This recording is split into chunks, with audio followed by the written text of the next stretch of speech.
I would like to dedicate this video not only to the frog I have in my throat, I've named him Larry, we go back, but I also want to dedicate it to the people who got mad at me for making this video, where I not only said that Black Ops 7 as a game has nothing to offer you, but I also went on a little rant about the state of Call of Duty and the design philosophy of Call of Duty right now. The TLDR being that it's all just slop and it's completely off base from what the old school community of Call of Duty wants, and it's not even good enough to engage the new school community of what they want. And I won't give you the whole recap of the Call of Duty situation because frankly I don't super care about the ins and outs of Black Ops 7. I played about 2 hours of it after getting a key for some reason, which apparently I wasn't the only one who got a questionable key for this game. This was one of the top comments on my last Black Ops 7 video, which I think should have been the biggest red flag of all. But something happened the other day, dear viewer, that I find very interesting. It seems all of the Call of Duty fanboys now have egg on their face because the casual observers like me, the people who were driven away from the series like me, the people who can recognize modern Call of Duty as an objective downgrade from what used to be on the market,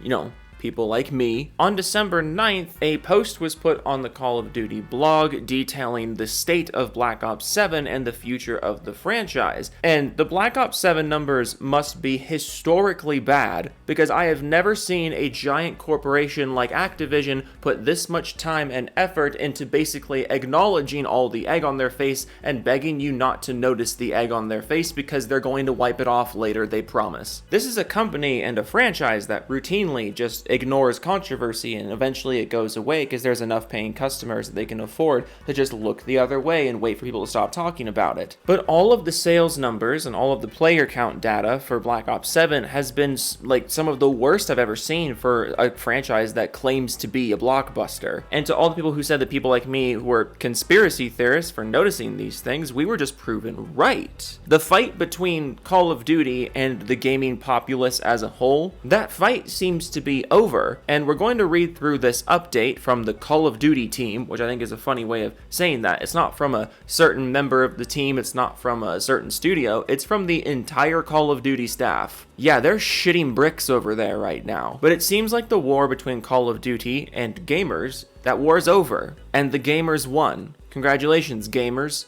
Get yourself a salami. Just celebrate being a gamer. Okay, I'm so sick right now. Okay, we're gonna read this. Cause like, even though I'm not really invested in Call of Duty anymore, I am invested in seeing AAA studios and giant AAA publishers completely faceplant. And this has to be one of the biggest faceplants I've seen in a while. So let's just read through this. Okay, a message from the Call of Duty team. First off, thank you all for the feedback we've received over the last few months. Ah yes, the feedback.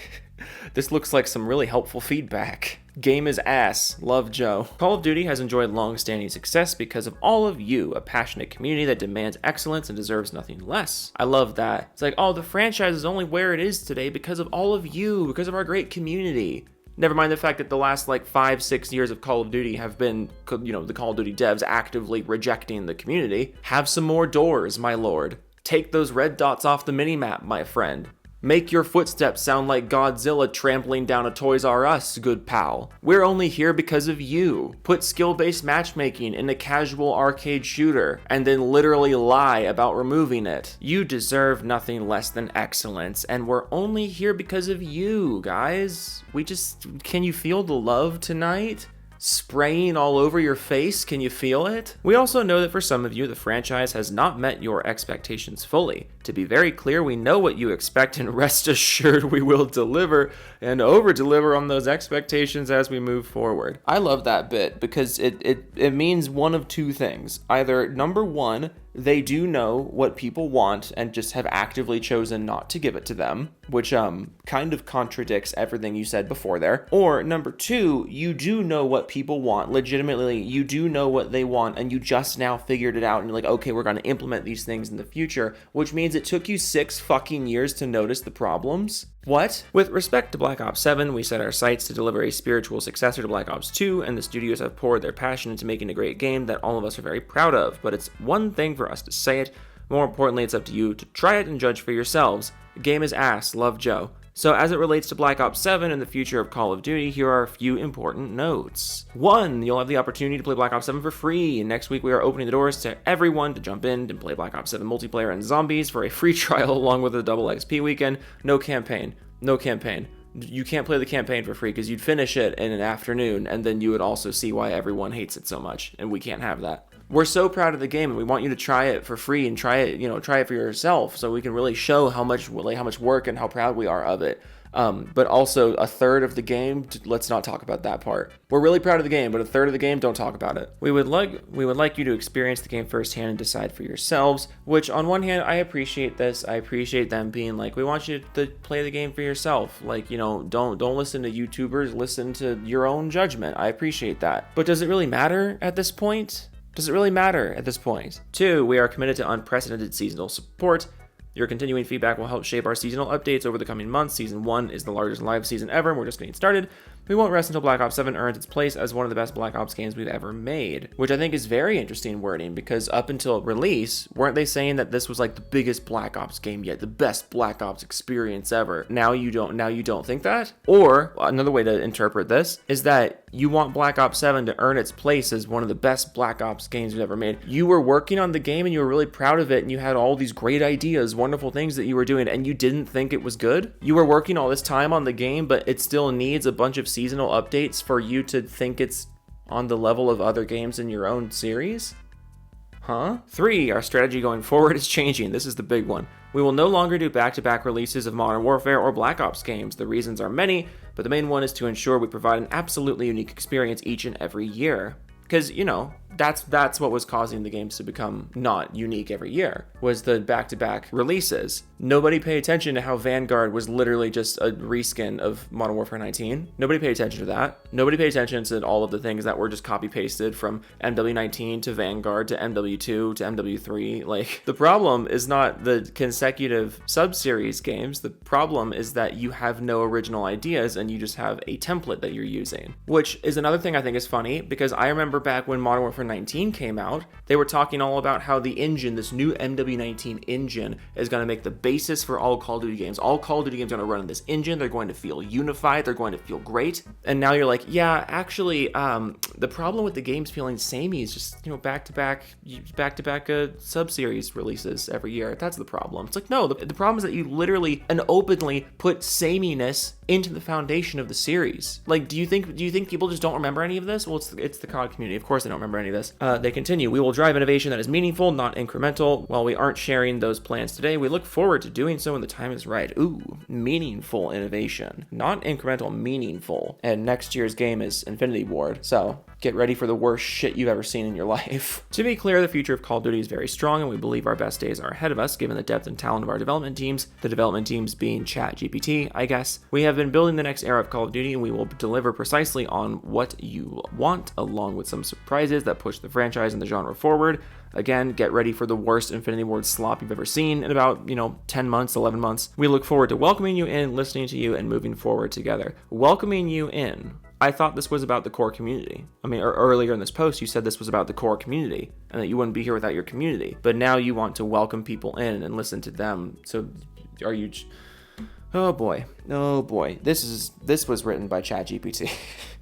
This whole thing was written by AI. I really am proud of the gaming community for making Call of Duty bend the knee, because they should bend the knee. Every company should bend the knee to the consumer. That's the point of being a consumer and being a company. You are supposed to be providing a product that people want to buy. If you're not willing to provide a product that people want to buy, get out of the industry. And I'm happy to see Call of Duty actually having to admit defeat here, because that's what this is. They would just be sweeping this under the rug and not acknowledging it if it was small enough for them to not acknowledge. It's too big for them to sweep under the rug. You can't sweep this under the rug with a broom. You need like a bulldozer. You need a team of bulldozers. And to the people saying that I've been too harsh on Black Ops 7, that Black Ops 7 is some generational Call of Duty game, like, okay, maybe I'll try it later, maybe I won't. And that's kind of the problem. I used to love Call of Duty. I have zero incentive to play Call of Duty, even though I got a copy for free, because I would rather play Counter-Strike. I would rather play Marvel. I would rather play Gears. I would rather play single-player games. There's too many games on the market right now for me to deal with the slop in Call of Duty. And even if I wanted to play Call of Duty, I would just play Plutonium. Black Ops 7 offers me nothing, despite being a game allegedly made for old school fans like me. So I hope this is a lesson. I'm not convinced that the next Call of Duty game is actually going to be good, because it's probably way too far into development for any of these like meaningful changes to be implemented. I fully expect Modern Warfare 4 to be the 2026 game, and I fully expect Modern Warfare 4 to be the worst slop you've ever seen in your life, and also it's going up against GTA 6. So you have astronomically historically bad player counts and bad sales numbers for the crowd pleaser game, and now along comes a not crowd pleasing game going up against GTA 6, which means Modern Warfare 4 might be the first Call of Duty game to make $0,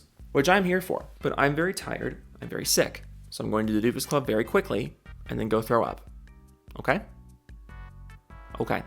I'm happy to have you here. I own 6 copies of Click 2006 on Blu-ray, Unicorn Rocco, Goji Fan 2005, Harmon Smith 3rd Shin, Biscuit 1101, Nate, The Return of the King, Res Upside Down, Bill 310 Char, Wild Gamer 2001, Senpai Joey Maker, Earthquake, Winky Face, Doug, Nixie Smile, Dirty Mike and the Boys, Joe Goons, guest on here. I have 6 dozen next. Max Kill B2 Gaming Elite. I want to squeeze Harmon Smith's temples. I'm doing this while I'm like folded in half right now. Holy shit, I have dedication. Grimsy, Sergeant Jason Bond, It's a Hard Knock Life, Nice Dude, One Man Savage, People Living in a Bowler Hat, No Payoff, Official Drags, Oh No It's Gar, Getting Pegged Under a Bedsheet, Ubu, Vector, Vanetta, Occhi, Mechanical Resonance, Sig Nick, Mad Fox 94, XJ Induction, Barry Brain Stick, Rider, Broken Crayon, Program for the Backing. I'm buying all the Steam controllers for myself, This Stage 2000, Jake Spider Monkey 994, hashtag Biggest Diggest, Schmo from Schmattles to Schmidt, Chris Void, Vaz, Dennis, Gaming with Dead People, Muskie, Big Fudge, Thrash, The Vibe and Ott, Put Up the Penguin, The Judge of 6, Molten Really Zed, Oracle, Last 2014, Jimmy Chops, Alvaro Villalon, Firestorm 2056, Tom Strong Laxon 186718, Unknown 186718, good lord, the letter H. Live action Scooby-Doo from 2002 deserves an Oscar. I own 6 copies of Click 2006 on Blu-ray. Better Fondue, T-Train, Reisner, and Envoy Law, High Partial, Mean 8, Volkswagen, Common Man 4372WX, Snake Eyes 327, MK2396E, Hentai X, Monkey Game of Fire, Horizon 105, Tech Gaming, Joel Zone, Lord Bowser II, Joe Laughs in the Moat, Gay Local Adult, Valdez PC Gamer, Jessica Shepard, Ricky Spider, Dick Dabby, Xylophone, Doofenshmirtz Academy, Computer Steel Angel. I own 10 copies of Elf 2003 on Blu-ray. Baron Von Vader, Homsire 671, Drew Texas 940, Zickety, Creed Warrior 23, Max Jeff, Simply Chapter, Insanity, Black Cobra, Face the Wall, Xeno Lover, Night of Cipher, ML04. I own 6 copies of Wolf of Midnight on Blu-ray 2007.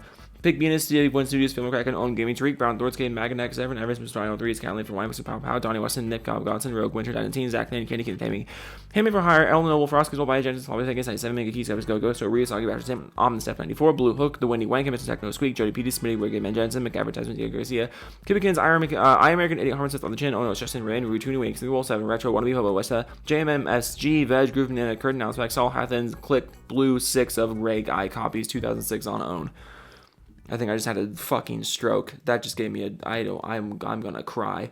I'm gonna cry. I spelled doofus wrong.